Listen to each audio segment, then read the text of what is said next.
ஒரு மிகப்பெரிய சிவபக்தனாகவும் இலங்கை அரசனாகவும் இருக்கக்கூடிய ராவணன் ஒரு சமயம் அவன் யோசித்தான். நம்ம ஒரு அழிக்க முடியாத சக்தியாக மாறணும், நம்ம எதிர்க்கிறதுக்கு எதிரியே இருக்கக்கூடாது. அப்படி நம்ம சிவன்கிட்டருந்து பல வரங்கள் வாங்கணும் அப்படின்னா நம்ம சிவ பதவியும் அடையலாம், நம்மளை எதிர்க்கிறதுக்கு எதிரியே இருக்க மாட்டாங்க. அதனால் ஒரு வலுவான சாம்ராஜ்யத்தை கட்டமைக்கலாம், இதன் மூலிமா நம்ம பல நல்லாட்சிகளை கொடுக்கலாம் அப்படின்னு அவன் யோசித்தான். அவன் சிவனை நோக்கி பல தவங்கள் பண்ணான். அந்த தவத்தின் பலனாக அவனுக்கு சிவன்கிட்டருந்து வரங்களும் கிடைச்சிது. இப்படி வரம் வாங்கின ராவணன் தீவிரமாக சிவனை வழிபட ஆரம்பித்தான். அவனோட சிவபக்திக்கு ஈடுணையே இல்லாத அளவுக்கு அவன் மிகப்பெரிய பேரும் புகழோடு வாழ்ந்துட்டு இருந்தான். இப்படிப்பட்ட ராவணன் ஒரு நாள் அவன் கைலாயகிரியவே தூக்கணும் அப்படின்னு முடிவு பண்ணி சிவன் வீட்டிற்கு அந்த கைலாயகிரியை அப்படி தூக்கிறதுக்கு முயற்சி பண்ணான். ராவணன் ஏன் இப்படி பண்ணான், அவன் எதனால் கைலாய மலை தூக்கணும்னு முயற்சி பண்ணான், அப்படி அவன் சிவன்கிட்டருந்து என்ன வரங்கள் வாங்கினான், அந்த வரங்கள் மூலிமா அவனுக்கு என்ன அவ்வளோ பலங்கள் வந்துச்சா அப்படின்ற பற்றி நமக்கு நிறையா கேள்விகள் இருக்குது. இது மாதிரியான கேள்விக்கு விடை தெரியணும் அப்படின்னா இந்த வீடியோ ஸ்கிப் பண்ணாமல் முழுசாக பாருங்கள்.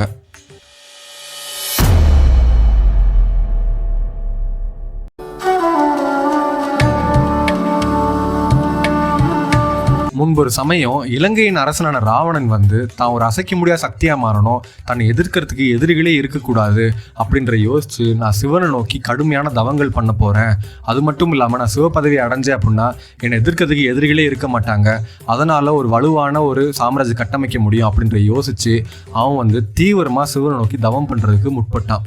அதனால் கைலாயகிரி மலைக்கு போய் அங்கே சிவபெருமானை நோக்கி அவன் பல ஆண்டு காலம் தவம் பண்ணிட்டு இருந்தான். அவனோட தவத்துக்காக சிவபெருமான் மனம் இறங்குவாருன்னு பார்த்தா சிவபெருமான் மனம் இறங்கலை. உடனே ரொம்ப வருத்தப்பட்ட ராவணன் என்னடா இது, நம்ம இத்தனை ஆண்டு காலம் நம்ம சிவபெருமானை நோக்கி தவம் பண்ணி சிவபெருமான் மனசு இறங்கவே இல்லை, அதனால் நம்ம இமயமலைக்கு போகிறோம், அங்கே இமயமலையில் இருக்கக்கூடிய தென் திசையில் ஒரு வனம் இருக்குது, அந்த வனத்தில் இருந்து நம்ம சிவபெருமானை நோக்கி பல யாகங்களை பண்ணுவோம், அந்த யாகத்தின் விளைவாவது சிவபெருமான் நமக்கு மனசு இறங்குறாரான்னு பார்ப்போம்னு சொல்லி அவன் அந்த வனத்துக்கு போனால் அங்கே போய் சிவபெருமானை நோக்கி பயங்கரமாக யாகங்கள் பண்ணான். அது மட்டும் இல்லாமல் சிவபெருமானுக்காக அங்கே ஒரு லிங்கத்தை பிரதிஷ்டையும் பண்ணியிருந்தான். அந்த லிங்கத்துக்கு தினமும் பூஜை பண்ணி அவன் யாகங்கள் மூலிமா பல அவிழ்பானங்களை கொடுத்துட்டு இருந்தான். ஆனால் எதையுமே சிவன் ஏற்றுக்கல, அவன் மனசு இறங்கவும் இல்லை. இப்படியே நாட்கள் போயிட்டுருக்கு, வாரங்கள் போயிட்டுருக்கு. நம்ம பண்ணுற தவத்தினாலேயோ நம்ம பண்ண யாகத்தினாலேயோ மனசு இறங்காத சிவன் நம்ம மேலே கருணை கொண்டிருக்காரா இல்லையானே தெரியல, பரவாயில்ல என்னோட இறுதி காலம் அப்படிங்கிறது சிவனை பூஜித்தே நான் போகட்டும், அதனால நான் சிவனுக்காக என் தலைகளே கொடுக்குறேன்னு சொல்லி அவனோட 10 தலைகள்ல இருந்து ஒரு தலையா அவனோட உடைவாளை வச்சு அவன் வெட்டி வெட்டி யாகத்தில் போடுறான். இப்படியே அவன் தலைகளை ஒன்னொன்னா கொய்து யாகத்தில் போட்டு அவன் போய்கிட்டே இருக்கான். 9 தலைகள் போகுது, இருந்தோ சிவபெருமான் மனசு இறங்கலை.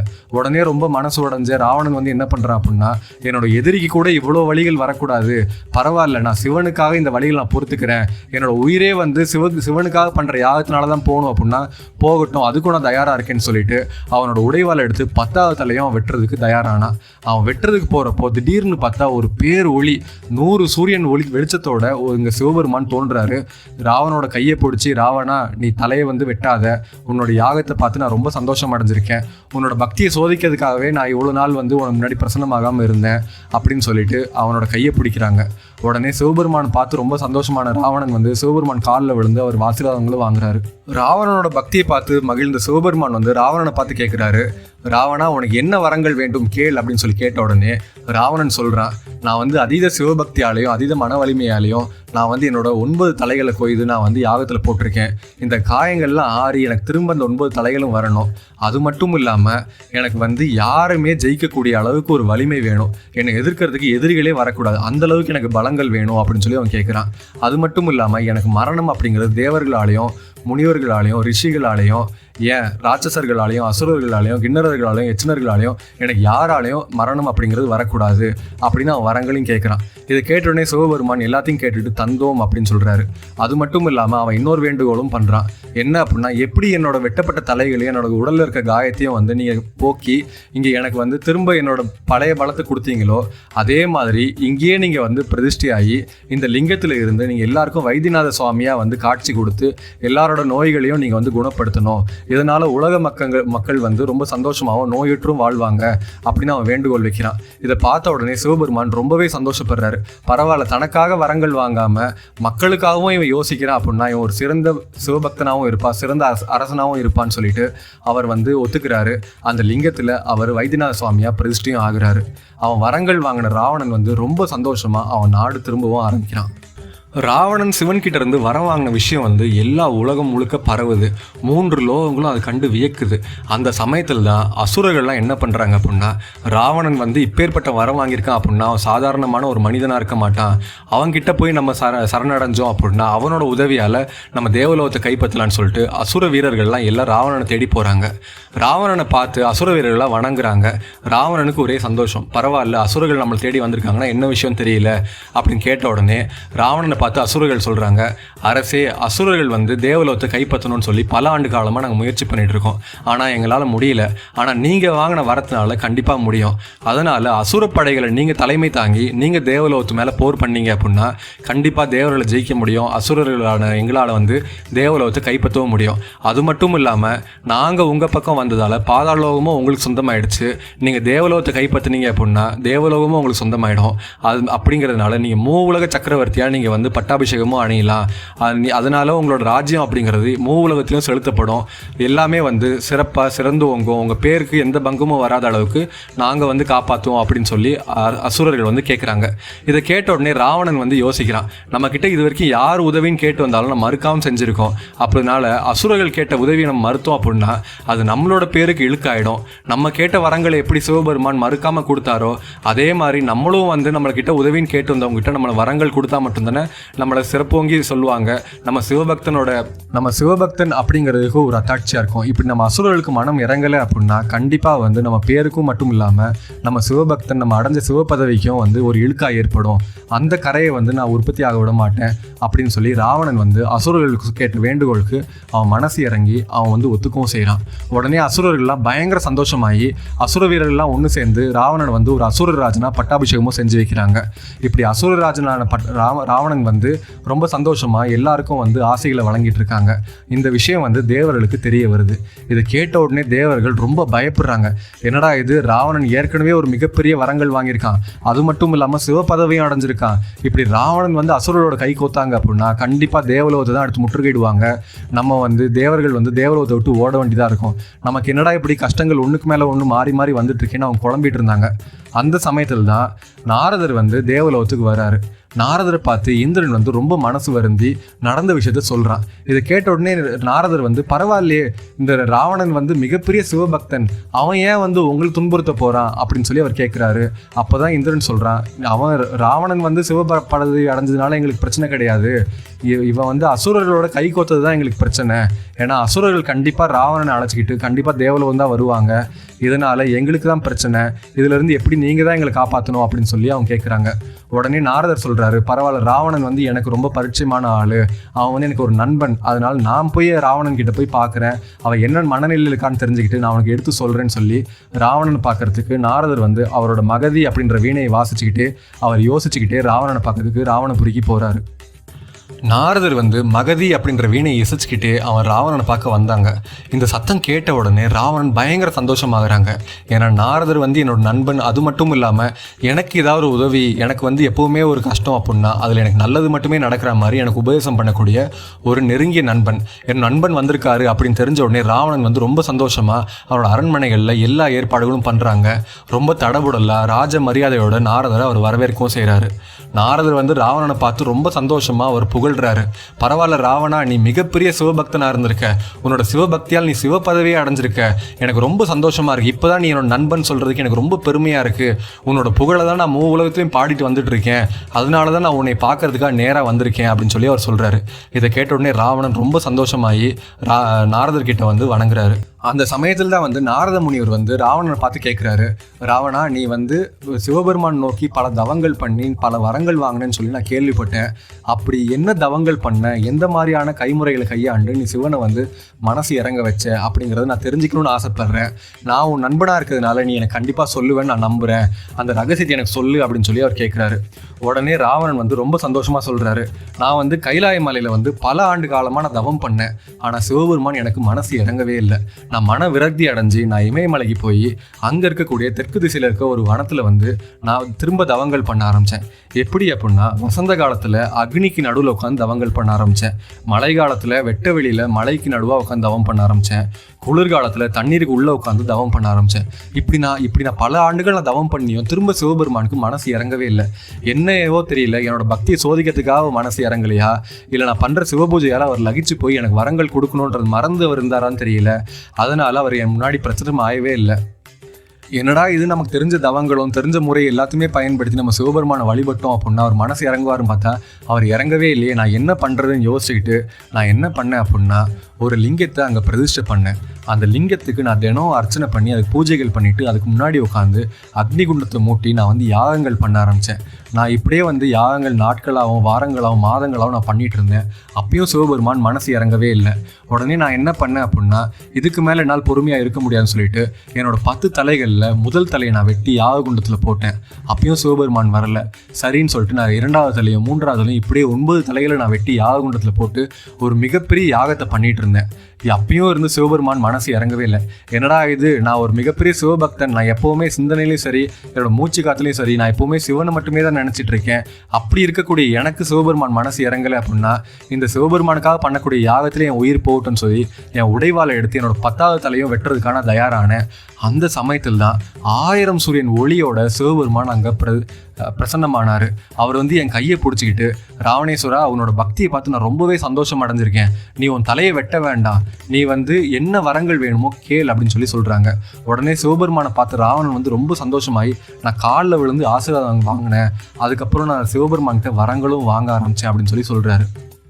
இது கேட்ட உடனே நாரதருக்கு வந்து இன்னும் பயங்கர ஆர்வம் அதிகமாகுது. பரவாயில்ல, இவ்வளோ கொடூரமான தவங்கள் பண்ணி இந்த ராவணன் வந்து வரங்கள் வாங்கியிருக்கானா?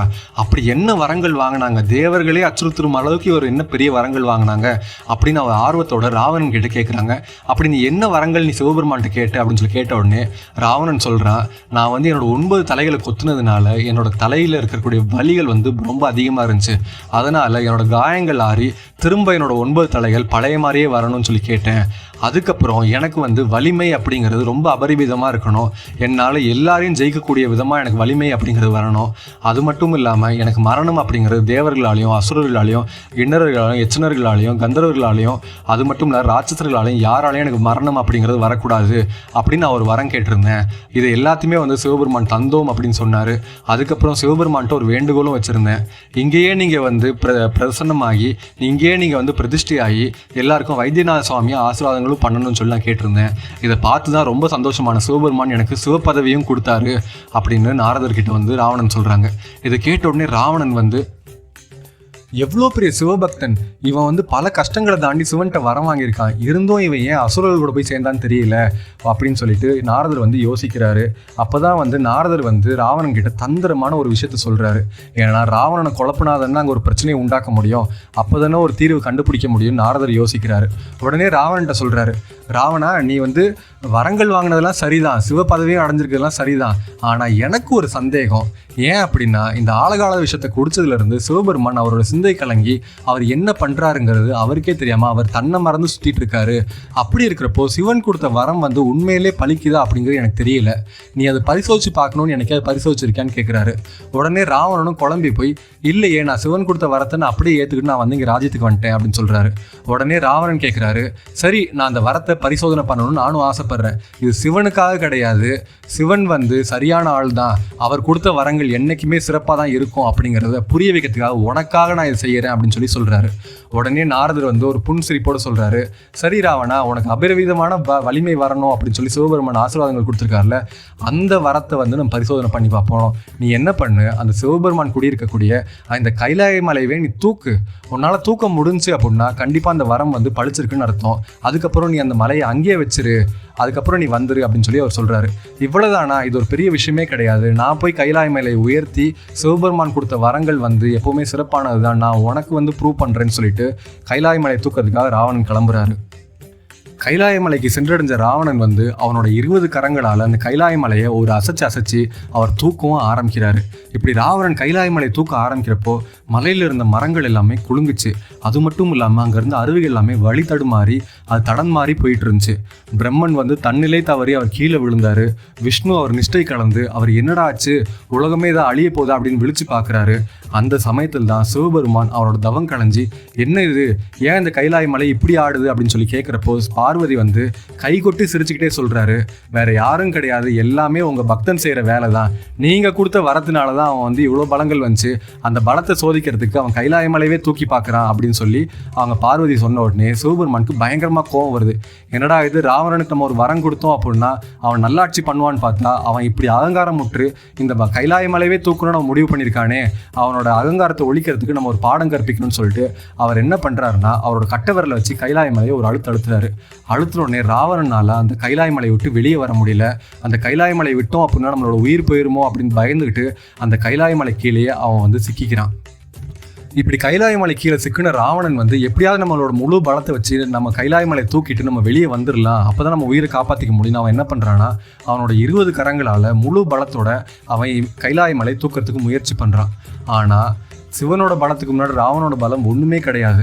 அதனால் அவனால் அசைக்க கூட முடியல. உடனே அப்போ தான் யோசிக்கிறான், ஐயோ நம்ம மாட்டிக்கிட்டும் போல, நம்ம ஏதோ தப்பு பண்ணிட்டோம் போல அப்படின்ற யோசித்து அவன் சிவபெருமான் நோக்கி அவன் வந்து பல பாடல்களை பாட ஆரம்பிக்கிறான். எப்படி அப்படின்னா அந்த கைலாய மலை கீழே அவன் மாட்டினதுனால அவன் யோசிக்கிறான், நம்மக்கிட்ட எதுவுமே கிடையாது, நம்ம எப்படி சிவபெருமானை வழிபடுறது அப்படின்னு பார்க்குறப்ப தான் அவனோட கையில் இருக்கக்கூடிய நரம்புகளை கிழிச்சு அந்த நரம்புகளை அவனோட விரல்களால் பிடிச்சிக்கிட்டு அது ஒரு வீணை மாதிரி அமைச்சு அவன் காற்றுல கேட்கக்கூடிய எல்லா சப்தங்களையும் அவன் ராகங்களை அமைச்சு அவன் பாடல்களை பாடுறான். இப்படியே அவன் வந்து லட்சக்கணக்கான ராகங்களில் பாடல்களாக பாடிட்டு இருக்கான். அந்த சமயம் தான் சிவபெருமான் கொஞ்சம் கொஞ்சமாக மனசு இறங்கி ராவனோட பாட்டுக்கு அவர் மயங்கிறாரு. இப்படி ராவனோட பாட்டுக்கு மயங்கின சிவபெருமான் வந்து அவர் கட்டவர்களால் அழுத்தி பிடிச்சிட்டு இருந்தது மறந்துடுறாரு. இந்த சமயத்தை வந்து ராவணன் பயன்படுத்தி அவன் வெளியே வந்துடுறான். வெளியே வந்து தான் செஞ்ச தப்பை உணர்ந்து அவன் சிவபெருமான்கிட்ட போய் மன்னிப்பு கேட்குறான். ராவனோட பக்தியை பார்த்தோம், அவனோட இசை வல்லமையை பார்த்தோம், சிவபெருமான் ரொம்பவே மனசு இறங்கி ராவணனை மன்னிக்கிறாரு.